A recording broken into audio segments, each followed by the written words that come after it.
On enchaîne avec Alain Starot. Bonjour Alain. Bonjour Delphine.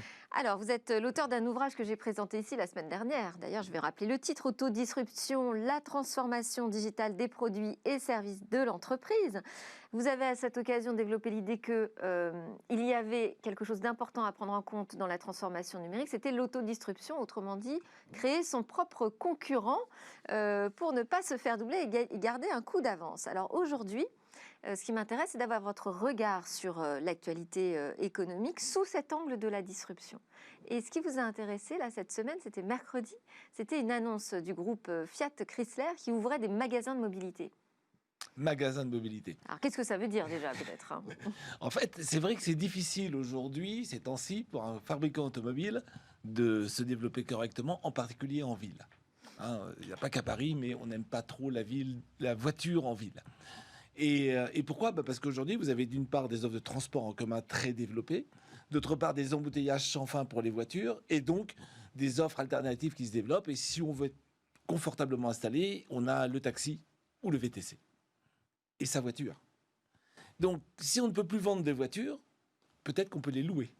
Et c'est tout l'objet du Mobility Store, de se dire, je vais installer des endroits dans lesquels je vais pouvoir louer des voitures. Donc, c'est une agence de location, en fait. C'est une agence de location qui dit je peux louer à l'heure, sauf que avec 400 magasins dans toute l'Italie, ça en fait pas beaucoup près de chez soi, et donc je vais pas passer 2 heures dans les transports pour louer une voiture pour 1 heure. Donc on voit bien que la difficulté du modèle tient en particulier au fait qu'on a assez peu de points de vente. Et donc s'il faut y aller, je vais louer pour quelques jours, quelques mois. La bonne chose dans ce système, c'est que si vous louez une voiture dans le groupe Fiat Chrysler, vous pouvez louer la voiture que vous souhaitez.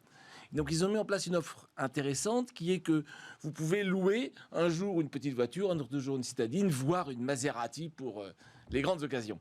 Et pour la durée de notre choix, en fait. En fait, c'est limité à 60 jours dans l'année. C'est un abonnement mensuel, donc on paye tous les mois pour quelques jours par an. C'est très chic parce qu'on peut le faire sur Amazon, donc ça se veut moderne, hein, on peut prendre sa location sur Amazon, mais c'est surtout réservé aux possesseurs d'une Fiat 500. Autrement dit, ça ne remplace pas la voiture, ça rend votre voiture à géométrie variable. Donc on est bien dans un ADN qui reste très confronté à celui de l'automobile.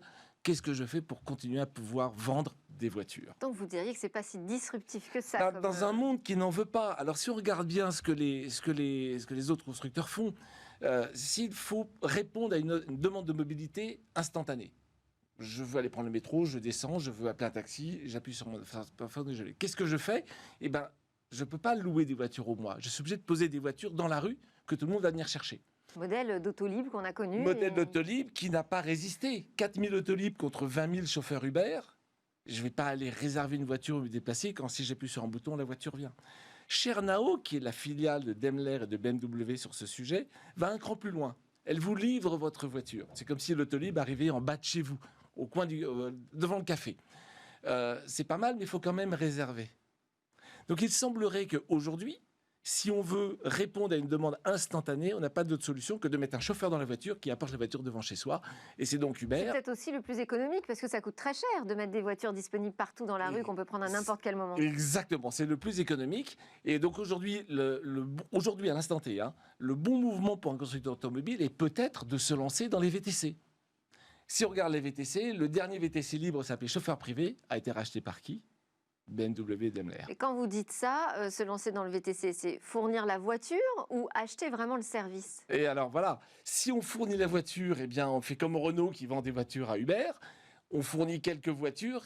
Uber détruit le marché de la voiture puisque en fait avec une voiture et un conducteur, on transporte plein de gens plutôt que de garder ma voiture au garage. Donc j'ai moins de voitures vendues. Donc quand je vends des voitures à Uber, je vends des voitures à mon fossoyeur. C'est un peu direct et c'est quand même un peu compliqué. Donc ça ne suffit pas. Toyota, par exemple, investit dans Uber en se disant si jamais le marché change, je serai quelque part, j'aurai un peu de la valeur de ce nouveau marché des voitures distribuées, enfin conduites par des chauffeurs pour être plus près des gens. Est-ce qu'il faut s'arrêter là?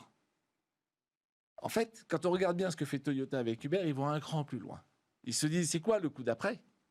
Quand on investit, il vaut mieux regarder ce qui va se passer après. Le coup d'après, c'est les voitures autonomes.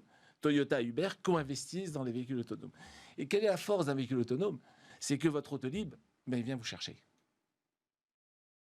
Alors donc, pour conclure, on dit quoi? Disruptif, pas disruptif, le magasin de mobilité de Fiat Chrysler? Pour conclure, je pense que c'est une tactique très court terme qui ne va pas pouvoir résister très longtemps.